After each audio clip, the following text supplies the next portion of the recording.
Buonasera e ben ritrovati con l'informazione flash di New Sicilia. Vediamo insieme i titoli più rilevanti del pomeriggio. Via libera al finanziamento di 21 milioni di euro per la costruzione del nuovo ospedale pediatrico di Palermo. I fondi utilizzati derivano dai compensi sugli idrocarburi. Li stiamo utilizzando nel migliore dei modi, spettano di diritto alla Sicilia, ha affermato il presidente Schifani.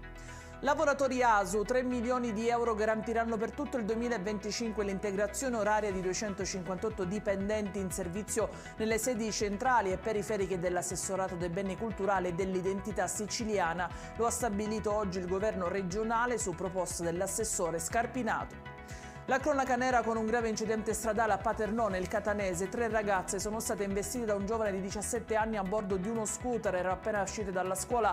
2 hanno riportato ferite lievi. Per una 19enne di Biancavilla invece è stato necessario l'intervento dell'elisoccorso. Nel palermitano è caccia a 5 malviventi che con il volto coperto hanno svaligiato una tabaccheria a Montelepre, hanno sfondato la vetrina portando via stecche di sigarette, gratta e vinci e altra merce e svuotato il registratore di cassa.